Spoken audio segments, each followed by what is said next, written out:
E aí, meus amigos, tudo tranquilo? Então, no vídeo de hoje, nós vamos falar um pouco sobre um tema importante, delicado, que está bem atual aí. Não sei se vocês tiveram a oportunidade de assistir o programa do Fantástico. 3 domingos seguidos, os últimos 3 domingos, o Fantástico abordou algumas empresas situadas em Cabo Frio, aqui na região dos Lagos do Rio de Janeiro, que utilizam criptomoedas para atrair pessoas, investidores e tudo, e aí associam isso a esquemas de pirâmides financeiras, enfim. Será que é isso mesmo? A gente tem ouvido um lado da moeda. No vídeo de hoje eu pretendo abordar um outro lado, fazer com que a gente tenha informações, tenha fatos, para a gente poder ter uma versão um pouco mais abrangente do tema, tá bom? Espero vocês.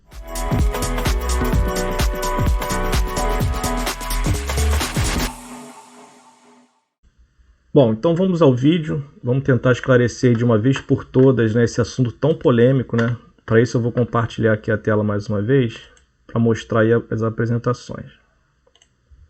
Bom, será que o Bitcoin é realmente uma pirâmide? Então vamos aos fatos.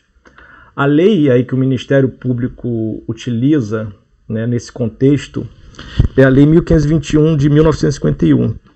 Então aqui eu separei um trecho dessa lei que eu acho que é mais pertinente. Ele diz assim: obter ou tentar obter ganhos ilícitos em detrimento do povo ou de número indeterminado de pessoas mediante especulações ou processos fraudulentos. Exemplo: bola de neve, cadeias, pichardismo e quaisquer outros equivalentes. Outros equivalentes aqui seriam as pirâmides financeiras, ao meu ver, tá? E no próprio site da Comissão de Valores Mobiliários, da CVM, ela aponta que quando se tratar apenas de uma compra ou venda de moeda virtual, por exemplo, o Bitcoin, essa matéria, esse tema não é da competência da CVM, tá? Então, a notícia crime, né, que aí o Fantástico publicou e a mídia em geral está publicando, é que empresa de Bitcoin é investigada pelo Ministério Público e pela CVM por possível pirâmide financeira. A GAS Consultoria Bitcoin, com sede em Cabo Frio, novo paraíso das empresas de criptomoedas, e também é alvo de investigação pela Polícia Federal. Tá? Isso tem 3 semanas, né? Então, durante esse período já teve algum desenrolo, né, desse processo, e a CVM, né, após a avaliação desse caso, né, confirmou que a GAS foi alvo de análise do órgão, mas após a verificação de que os serviços oferecidos pela empresa não caracterizavam oferta pública de valores mobiliários, pois a operação é baseada em moeda e não em títulos financeiros, decidiu encaminhar o caso para o Ministério Público do Rio de Janeiro. Tá? Então aqui já é uma atualização desse caso, né, complicado. Aqui eu queria colocar também uma empresa chamada Atlas Quantum. Era uma empresa também que investia em criptomoedas e tudo. Era uma empresa bem famosa, inclusive até artistas aqui famosos faziam o marketing dessa empresa, né? E na ocasião, né, o que essa empresa fazia? Ela utilizava um robô, né, um algoritmo matemático para fazer arbitragens. O que são arbitragens? Você compra um ativo, por exemplo, vamos supor o dólar, né, em casas de câmbio. Existem milhares de casas de câmbio, cada uma pratica um valor. Então o que eles fazem? Eles comprariam o valor da cotação do dólar numa casa de câmbio, sei lá, vamos supor que seja 5,20 reais. E eles pegavam essa quantia e vendiam numa outra casa de câmbio que estava com valor acima. Então eles ganhavam nessa diferença. O mesmo acontece em criptomoedas nas exchanges, nas corretoras. As corretoras praticam um preço diferente. Então essa empresa fazia exatamente isso e obtinha um lucro nessa arbitragem, nessa diferença. Isso é totalmente legal, não tem problema nenhum. Só que essa empresa foi denunciada e aí teve um escândalo, né, de vazamento de dados. Então o pessoal com medo, né, os usuários, né, os correntistas, enfim, os acionistas, com medo, eles sacaram os fundos e a empresa com isso teve um prejuízo muito grande. Inclusive ela está entrando com uma ação recentemente contra a própria CVM, alegando que essa dificuldade que a empresa está passando agora ocorreu por conta de uma decisão da CVM que levou pânico aos clientes e às ondas de saques, né? Então é só um exemplo para a gente poder avaliar isso com um leque um pouco mais aberto, tá? Aqui eu mostrei algumas notícias, né, de fraudes e golpes de maneira geral, né, enfim, no Brasil, no mundo, em dólar, em euro, em ouro, fraude de qualquer tipo, tá? Sem ser só em criptomoedas. Recentemente, né, com a invenção do Pix, a gente teve o pessoal é tão inteligente que o Pix acabou de ser lançado e já estão inventando maneiras para fraudar o sistema. Então, após golpes e fraudes, o Banco Central, isso foi dia 27 de agosto, está bem atual, o Banco Central limita transações via Pix a R$1.000 durante a noite. Tá? Então, o Banco Central já restringindo aí essas transações via Pix. Comparado a Steve Jobs, bilionário pode pegar 20 anos de prisão por fraude. Foi considerada em 2014 a mulher mais jovem do ranking dos mais ricos da Forbes, com fortuna avaliada em bilhões de dólares. Processos sigilosos revelam golpes contra os cofres públicos na pandemia. Então a gente tem a CPI da pandemia aí que está investigando vários desvios de dinheiro aí da saúde. Essa aqui é clássica, né? O STF condena Gedel a 14 anos de prisão no caso do bunker com 51 milhões de reais. Foi apreendido num apartamento alugado lá na Bahia, né? Aqui são algumas operações famosas, né, que movimentaram, né, milhões ou às vezes bilhões, né, dos cofres públicos, né? Então a primeira, né, acho que foi a mais atual e tudo, a maior também. Estima-se que o valor desviado tenha sido de 48 bilhões, com prejuízo de 88 bilhões só na Petrobras. Banestado, 30 bilhões na época. Zelote, 19 bilhões aos cofres públicos. Vampiros da Saúde, 4 bilhões. Banco Marca, do Salvatore Cacciola, 3,7 bilhões. Fundos de pensão, 3 bilhões. Georgina de Freitas, 2 bilhões. Juiz Nicolau, 2 bilhões. Navalha na Carne, 1 bilhão.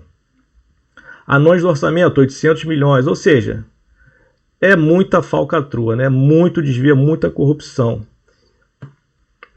Aqui, essa figurinha mostra também, ó, os top 10 bancos no mundo que foram reportados com movimentações suspeitas de lavagem de dinheiro, tá? Então, ó, o banco da Alemanha aqui, Deutsche Bank, quase mais de 1,3 trilhão de dólares.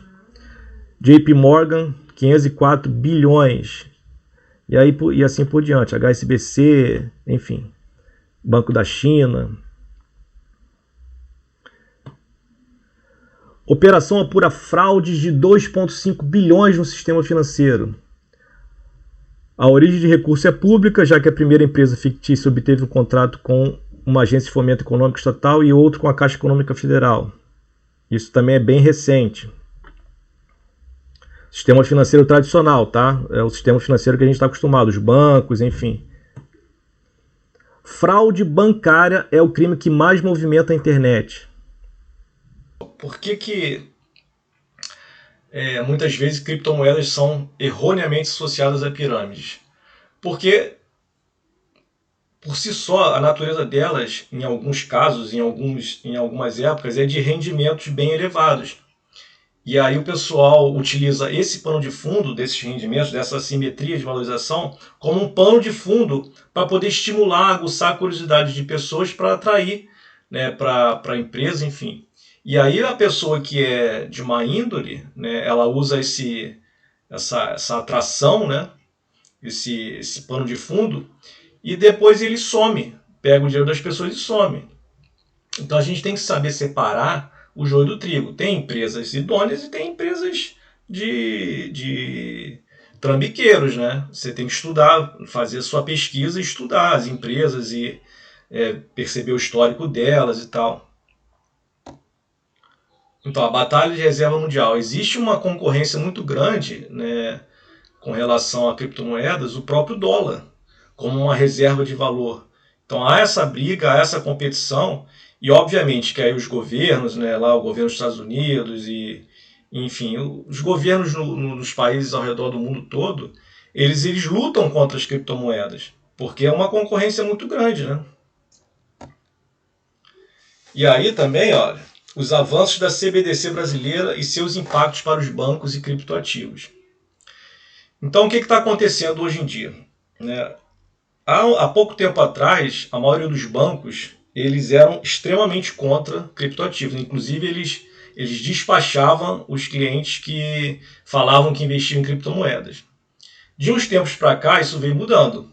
Né? Então, já existem bancos que agora estão atraindo clientes, dizendo que fornecem ativos e ETFs, enfim, fundos que já aplicam em criptomoedas. Existem alguns outros bancos que estão em cima do muro, que ainda não se resolveram se vão tender para o lado da cripto ou não. E ainda existe uma boa classe de bancos que ainda é muito contra, e aí faz pressão contra, né, para denegrir a imagem do criptoativo. Então, o que está acontecendo? Os próprios bancos, os próprios bancos centrais, eles estão desenvolvendo mecanismos para poder fazer uma legislação e criar suas próprias moedas digitais. Então, as CBDCs é o quê? Central Bank Digital Currency, ou seja, moedas digitais dos bancos centrais. Os próprios bancos centrais já estão criando a moeda digital, justamente para concorrer com o Bitcoin, com as outras moedas. Só que a gente tem que saber separar isso. Né? As moedas dos bancos centrais vão continuar sendo centralizadas. Né? O Bitcoin e as outras moedas são descentralizadas. Então, assim, existe uma separação ainda bem grande em relação a esse tipo de movimento.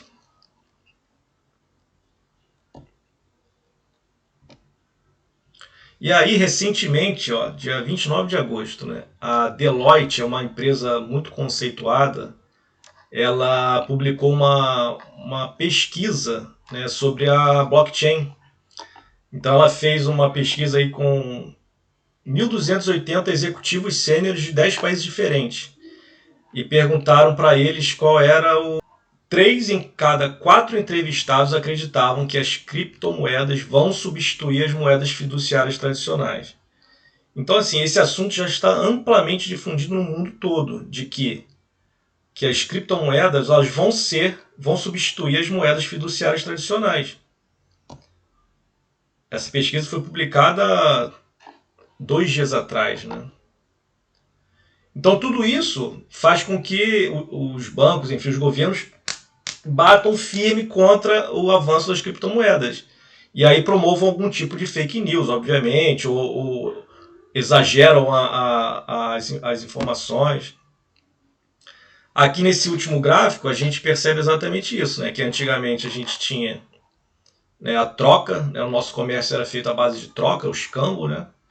Depois veio a questão do ouro, né, como moeda de troca.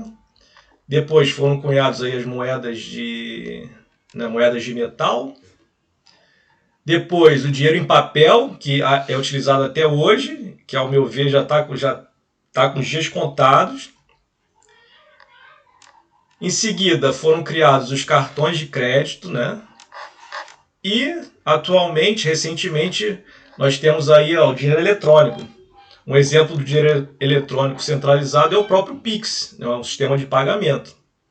E por fim, a evolução máxima do dinheiro e da maneira como a gente faz negociação é a criptomoeda, tá? Para finalizar, pessoal, o que eu pretendo mostrar aqui nessa figura?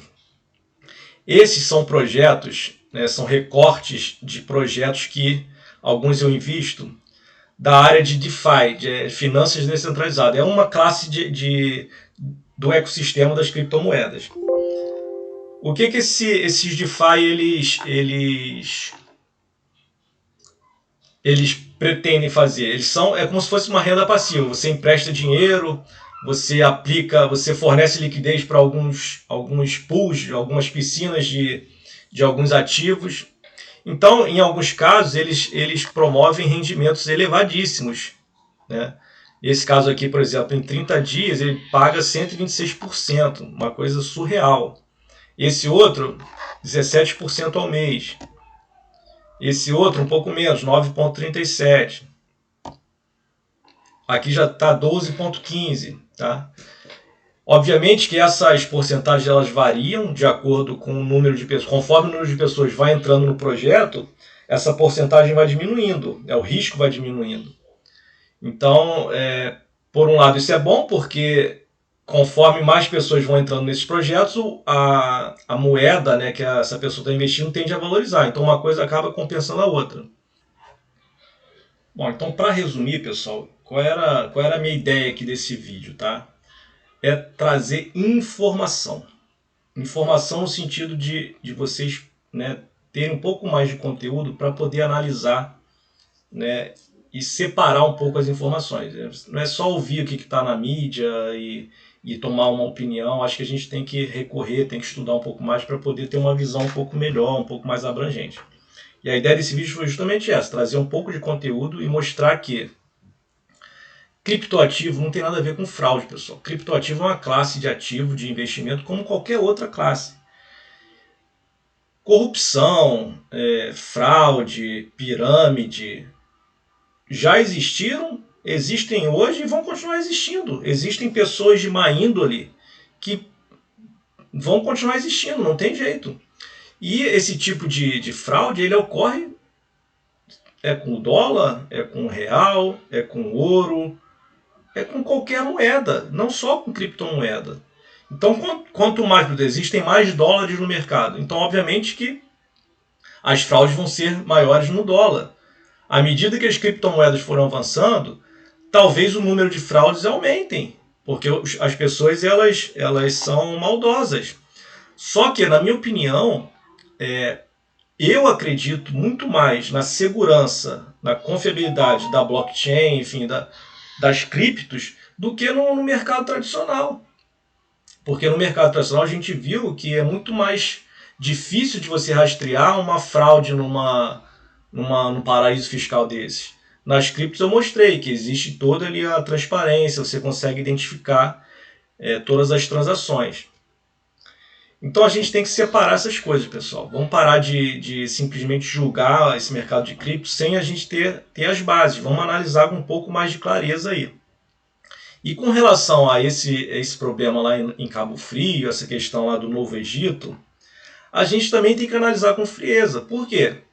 Existem empresas e existem outras empresas. Existem empresas idôneas e existem empresas de fachada, né? Então, a gente tem que saber analisar. Então, nesse caso aí dessa GAS, por exemplo, que eu mostrei, olhando por alto, né? Eu não sou advogado da empresa, tá bom? Mas olhando por alto, eu percebi que é uma empresa que não tem reclamação no Reclame Aqui, né, dos clientes. Já está, acho que há mais de 9 anos no mercado sem ter uma reclamação. Então ela tudo bem, ela fala, eu pago rendimentos fixos, mas aplico em criptomoedas. É difícil você entender isso realmente, porque criptomoedas são moedas voláteis, moedas renda variável. E quando você promete uma renda fixa, é bom ficar ligado mesmo. Mas a gente também não pode crucificar. Por quê? Eu mostrei que existem moedas que têm valorizações absurdas. Então vamos dar um exemplo fictício. Vamos supor que essa empresa pegou o dinheiro do pessoal, né, dos investidores, e colocou numa moeda dessas que teve uma valorização recorde, estúpida.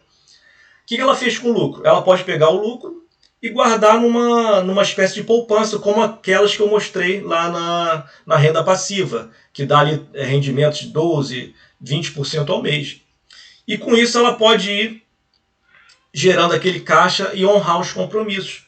Isso é totalmente plausível, totalmente factível e legal. Não existe nada de errado nisso. É um investimento como outro qualquer que teve rendimentos recordes. Então é isso que eu quero deixar claro. A gente tem que primeiro avaliar com calma, estudar, para a gente poder tomar uma conclusão. Então vamos esperar, vamos ver o desfecho da situação, não vamos crucificar antes de julgar, né? Então eu acho que esse é o caso. E daqui para frente também, cada vez mais a gente olhar para esse mercado com outros olhos, né? Ter um pouco mais de confiança nesse ativo, né? Então eu estou aqui para isso, para mostrar para vocês né, que é um ativo como outro qualquer, né? Investimentos cada vez mais seguros. Eu mostrei para vocês a questão da blockchain. E é isso, pessoal. Acho que quem tiver confiança, quem tiver curiosidade, quiser investir, fala comigo. Cola comigo, tem lá o meu contato, vocês viram. E a gente vai juntos aí crescer nesse mercado que eu acho que cada vez que passa ele está crescendo mais e se fortalecendo mais. E cada dia que passa eu fico mais apaixonado. Assim, tá sendo um prazer gravar esses vídeos. Eu tô gostando muito porque é uma coisa diferente para mim também, uma coisa bem nova, mas que eu acho que ainda assim eu entrei em 2019, eu acho que eu ainda entrei antes. Então, se você entrar ainda por agora, eu acho que você ainda vai largar na frente de muita gente. Eu acho que tem ainda muito potencial para crescer, tá bom? Espero que vocês tenham curtido. Um abraço aí, até a próxima.